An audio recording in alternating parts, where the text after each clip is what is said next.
Welcome to ANS Solver question 2 of this paper. So for this question, for part A, they are asking us to find the ratio between the seats between the three classes, that is the first class, premium class and the economy class, and basically the ratios in its simplest form. So the easiest way to do this is take the smallest number, in this case first class, and divide premium or the second highest and the largest with the smallest. So 70 divided by 14 and 168 divided by 14. That would be the easiest way, and take 14 as your base, so 14 would be 1. Now 2 sevens are 14 and 10 sevens are 70, and you can further simplify this as 5 by 1, because 10 divided by 2 is 5. So therefore the ratio between first class and premium seats would be 1:5, and the ratio between first class and economy seats would be 168 divided by 14. That we will come to know once we simplify this fraction.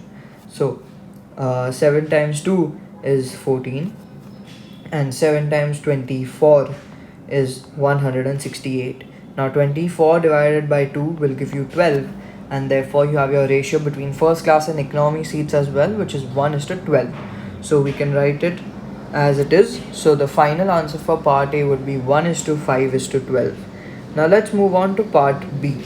For a morning flight, the cost of tickets are in the ratio 14:6:5 for premium class, for first class, premium class and economy class respectively.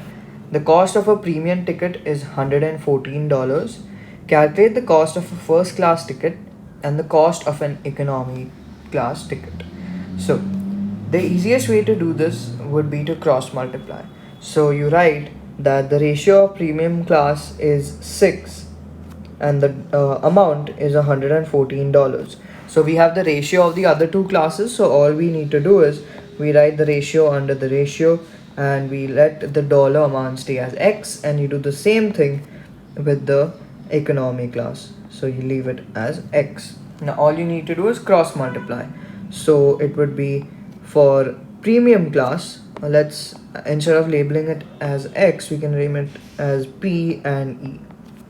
So for my bad, not P, we would name it as F, because 14 is for the first class.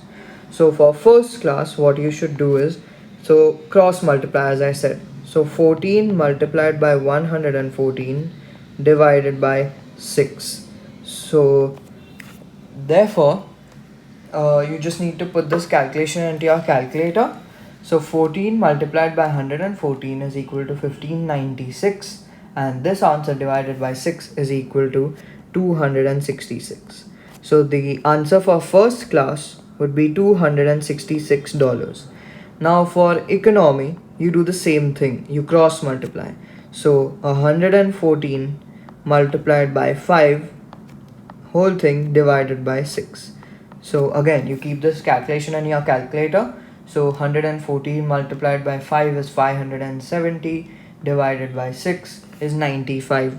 So the answer for economy class will be $95. Now let's move to part B2. So for part B2, they are asking us to calculate the percentage reduction in the cost of the ticket. So the formula to calculate any percentage loss or percentage increase is to take the difference between the new price and the old price and divide it by the old price and then multiply it by 100. So the difference between the new price and the old price is 114 minus 96.9, that is 17.1. Your original price, which is 114, and then you multiply it by 100. So when you input this calculation into your calculator, you will get your answer as 15%, and therefore that will be your final answer for part B. Now let's move on to part C. When the local time in Athens is 9 o'clock in the morning, the local time in Berlin is 1 hour before Athens, that is 8 o'clock in the morning. A plane leaves Athens at 1:15. It arrives in Berlin at 3:05 local time. find the flight time from Athens to Berlin. So they are asking us to find the flight time that it takes from Athens to Berlin. So we simply just take the difference between the two times that they've given to us from Athens. It leaves and it lands in Berlin, and that's what they are asking us. So the difference in time from 1:15 to 3:05 will be 2 hours and 50 minutes. Now, the distance for part C2, they are asking us to calculate the average speed of the plane, and they've given us the distance right here as 1802 kilometers. So the formula for calculating speed would be the distance, or the total distance, divided by the total time.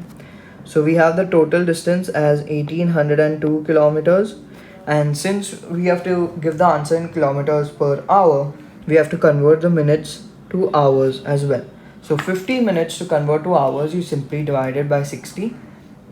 So you will get 0.83 recurring, and then you add 2 to it because it's 2 hours 15 minutes.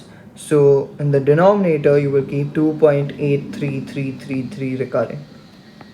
And once you enter this calculation into your calculator, you will get your answer as 636 kilometers per hour, and this will be your final answer for question C2.